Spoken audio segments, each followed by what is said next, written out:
So if you think you're getting anything good out of me today, good luck. Brett. All right, first question.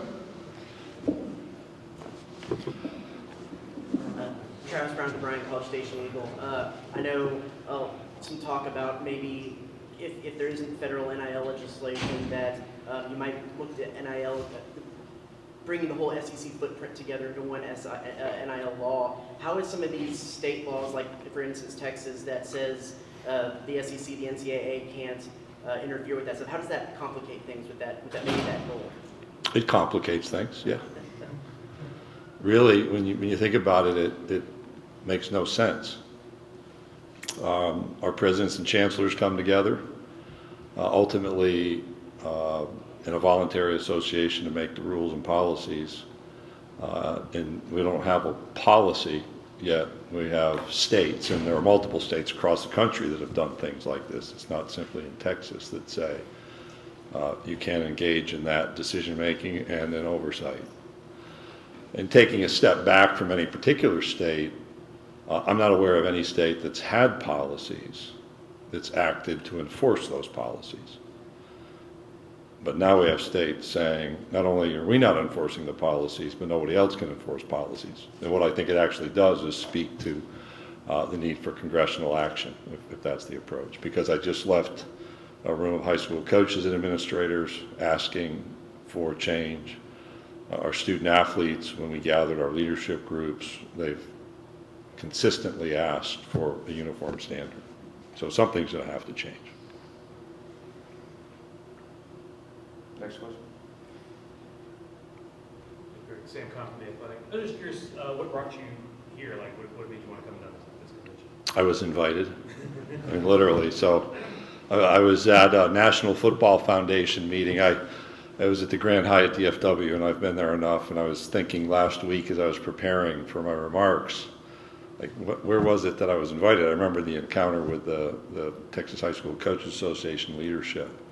And having been in the Southland Conference for 11 years, we've had a relationship with Texas A&M since 2012, adding to our Texas and westward relationships. I was more than happy to accept the invitation. More honored to be invited and happy to accept the invitation. Hopefully I was interesting. How important is the state to the SEC in its future? Well, they're all important. All what will be 12. Having lived in Texas, and I moved to Allen when it was 17,000, and now I was just told it's over 200,000. I remember when Frisco was a flashing yellow light, a Ford dealership, a Mexican restaurant, and a water tower, and now you look at what Frisco, Texas is, and that's representative of I think the economic power, the opportunity. But that's not, we've got that across our states. I think part of what we've seen in the growth of the Southeastern Conference is not attributable to any one thing, but one of the factors has been the demographic shift and the economic opportunities provided across our state. And Texas certainly has both of those factors. Brent Zorneman, Houston Chronicle. I'm aware. Close, Greg, living here, the importance of high school football in the state and the passion for it. Can you just speak to that? I shared, I was a freshman at Laterno College, as it was then known, in the fall of '82, and went to a part of a Longview high school football game. That was my introduction to Texas high school football. So I moved from central New York and had been to Skaneateles Central School, Jordan Elbridge, I could count Auburn High School, and then you go to Longview, and they had, and I couldn't even tell you could probably go back, a really highly recruited running back at the time, and it was wow. Well, it was a great education for me, great introduction. And I lived in Allen as they were building the football stadium, but had lived in Plano for a while. My Southland Conference experiences. I've been to a football game in Alto, Texas, believe it or not. I've been to a playoff games on our Southland campuses in Huntsville and in Nacogdoches. So I've had this direct familiarity with Texas high school football, but understand I lived in Louisiana, now I live in Alabama, and again, high school football is a big deal across this region, and that's why I've been very clear about our respect for high school football, and I've expressed concern about more and more migration of colleges into Friday night. We play, just to be fully transparent, Black Friday afternoon game that Friday after Thanksgiving has been on CBS. That will continue. Last year in Tallahassee, Florida played Florida State. We communicated up front and asked the universities to seek really clearance from the Florida State High School Athletic Association. But I'll go back to my Central New York roots.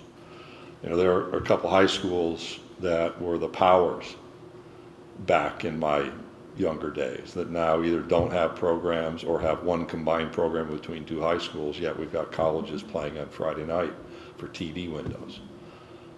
I think we better think carefully about our impact on high school football. In fact, I encourage even more attention to high school football, what we're doing in recruiting. I was just asked by high school coaches, what am I going to do about name, image, and likeness migrating into the high school level, and the promises being made that aren't verifiable.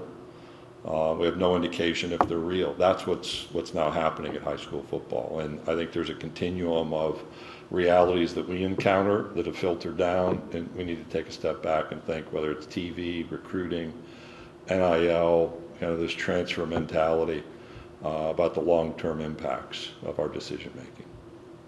There's been a lot of talk about like the calendar, the recruiting calendar. Do you think there needs to be like an adjustment to where changes on Yes, very much so. I went out, well, let's go back. I sat in locker rooms at bowl games with our head coaches when they're worried about coaching, and I'd have 30-minute conversations with some, not everyone, about what December's like for them right now. You have coaching decisions, head coach and assistant coach, you have signing date, you have the transfer portal, you have bowl games, and you have a playoff, and that playoff will have more December activity, not to mention the regular season concluding in the start of or the conference championship games. One of the learning experiences from those conversations, and then in January, February, March, and our Destin meeting, is not only is December miserable for football coaches, April, May, June are now miserable because we put so much intensity upon them. We do have to think about the transfer structure. We introduced a 60-day window. It used to be a 365-day window. I believe that's too long. One of the arguments was if you shorten it, you create too much mental stress for young people. I watched mental stress created at the end of that portal window. We've got a lot of young people who enter with promises or beliefs that don't have opportunities. We need to learn more about that. Those are elements.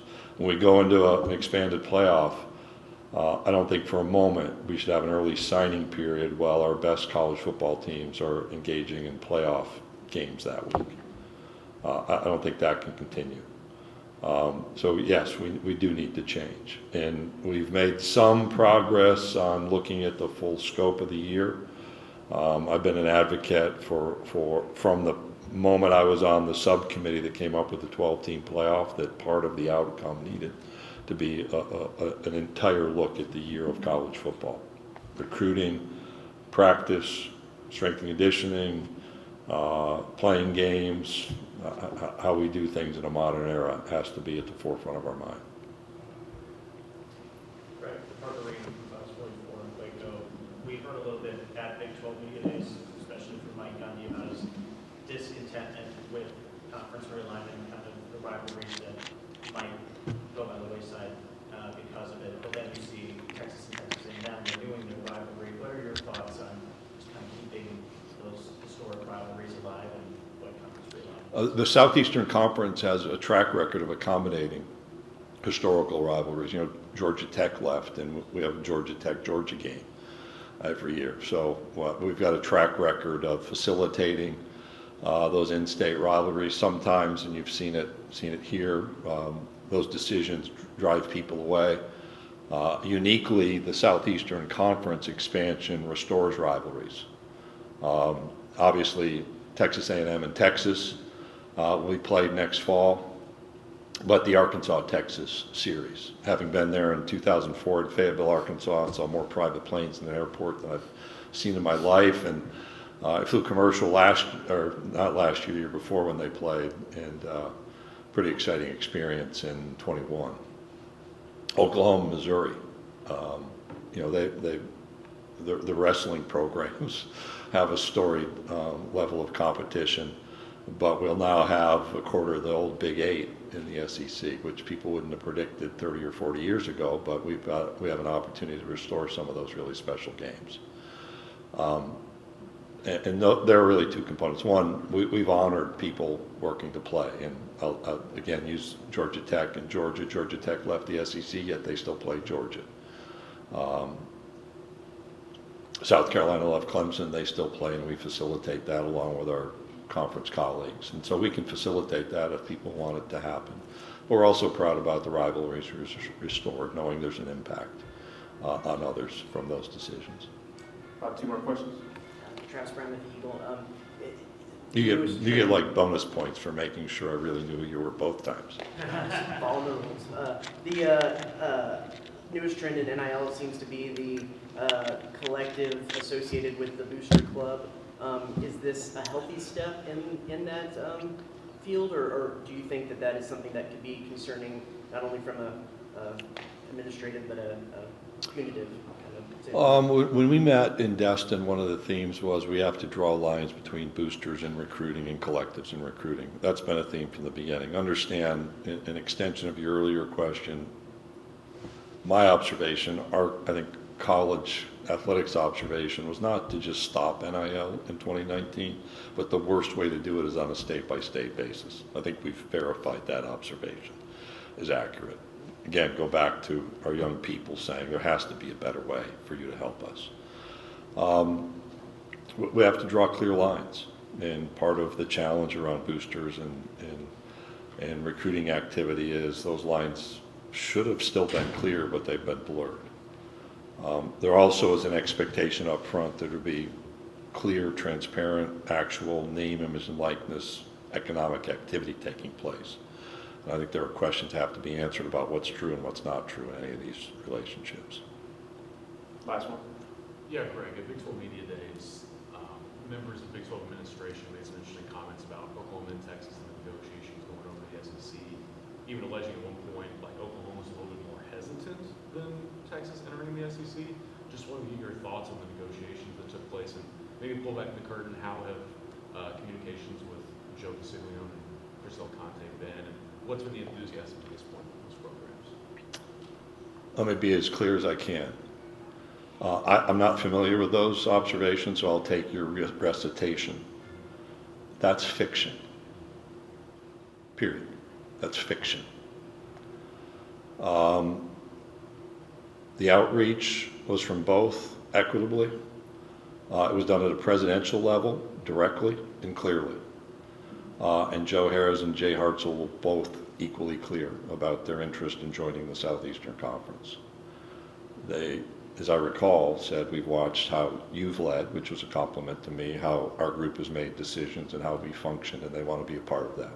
Clear as I can be. All right, guys. Thanks.